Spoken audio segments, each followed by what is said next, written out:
علاوہ اگر کہا جائے تو نون ساکن میں اظہار شفقی ہوگا یعنی غنہ نہیں کریں گے.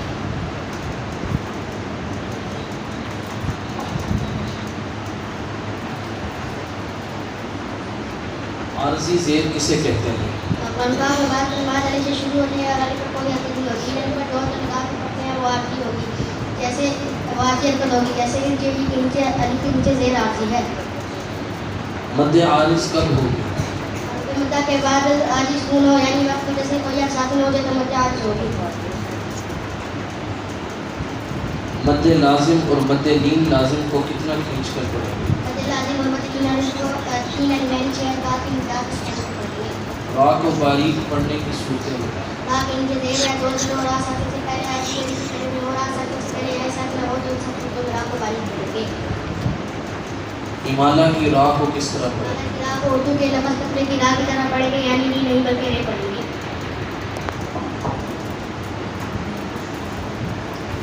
قلقلہ کسے کہتے ہیں؟ قلقلہ میں معنی جنوش اور حرکت کے ہیں یعنی نہ پیدا یعنی نہ روح پیدا ہوتا ہے کیونکہ جنوسی ہوتی ہے جس کی وجہ سے آواز بڑھتی ہے.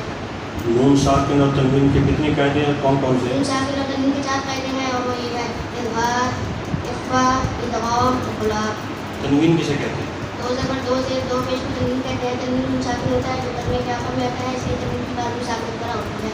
اظہار کا قاعدہ؟ نون ساکن اور تنوین کے بعد حروف حلقوں میں سے کوئی حرف آ جائے تو اظہار ہوگا یعنی نون ساکن اور تنوین کو گنہ نہیں کریں گے. اخفاء کا قاعدہ؟ نون ساکن اور تنوین کے بعد حروف اخفاء میں سے کوئی حرف آ جائے تو اخفاء ہوگا یعنی نون ساکن اور تنوین کو گنہ کریں گے گنہ کر کے پڑھیں گے. حروف اخفاء کتنے ہیں؟ حروف اخفاء 15 ہیں اور وہ یہ ہیں دا تا جیم دال ذا ز سین شین صاد ضاد وا وا قا قاف. اس کے بعد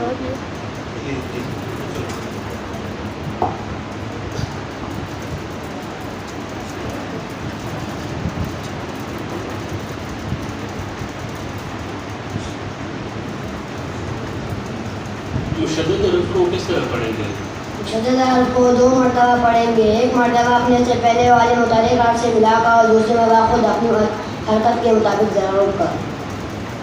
ادغام کا قاعدہ سنائیں. نون ساکن اور تنوین کے بعد حروف المعلول میں سے کوئی حرف آ جائے تو ادغام ہوگا. یا اور را کے علاوہ لا میں بغیر غنہ کے بغیر چاہے غنہ کے ساتھ. اخفاء شفقی کا قاعدہ سنائیں. نون ساکن کے بعد با آ جائے تو میم ساکن میں اخفاء شفقی ہوگا یعنی غنہ کریں گے. تفخیم اور ترقیق کے کیا معنی ہیں؟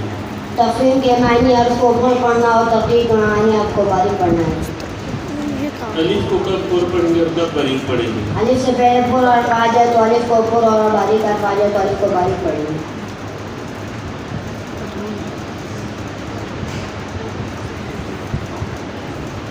را کو پر پڑھنے کی صورتیں بتائیں.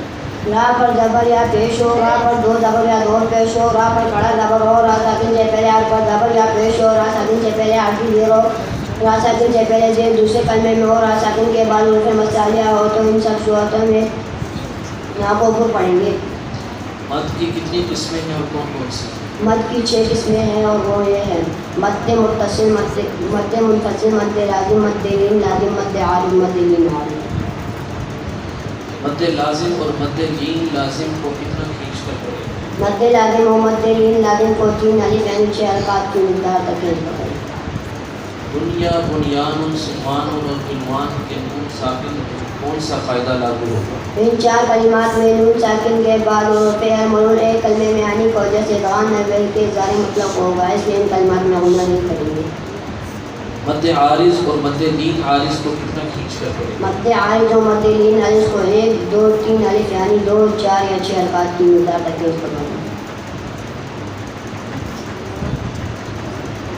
الف مدہ واو مدہ یا مدہ کب ہوگا؟ الف سے پہلے زبر ہو تو الف مدہ ہو, ساکن سے پہلے پیش ہو تو واو مدہ ہو, یا ساکن سے پہلے زیر ہو تو یا مدہ ہو. حروف مصالحہ کیسے پڑھیں گے؟ اور پھر مصالحہ کو ہمیشہ اعلیٰ پر یعنی موٹا پڑھتے ہیں اور اس کا مجموعہ خود سازہ اگر آخر میں بول تا آ جائے تو کیا کریں؟ بولتا پر خواہ کوئی بھی حرکت ہو تو اسے وقت میں ہاتھ ساکن سے بدل دیں گے. واولی اور یالی کب ہوگا؟ وہ ساکن سے پہلے زبر ہو تو اولی نہ، یا ساکن سے پہلے زبر ہو تو یالی نہیں ہوگا.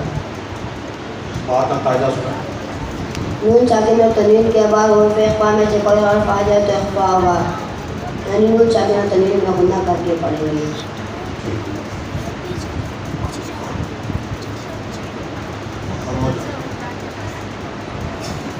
یہ محمد عمر تھے، محمد اشرف محمد عمر محمد اشرف.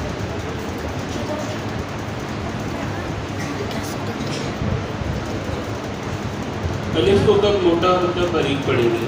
الف سے پہلے پر حرف آ جائے تو الف کو پر پڑھیں گے، اگر الف سے پہلے باریک حرف آ جائے تو الف کو باریک پڑھیں گے. تفخیم اور ترکیب کے کیا معنی ہیں؟ تخفیف کے معنی ہے حرف کو پر پڑھنا اور ترکیب کے معنی ہے حرف کو باریک پڑھنا. اظہار شفیع کا قاعدہ سنیں. میم ساکن کے بعد میم ساکن کے بعد با اور میم کے علاوہ کوئی حرف آ جائے تو میم ساکن میں اظہار شفیع ہوگا، یعنی غنہ نہیں کریں گے.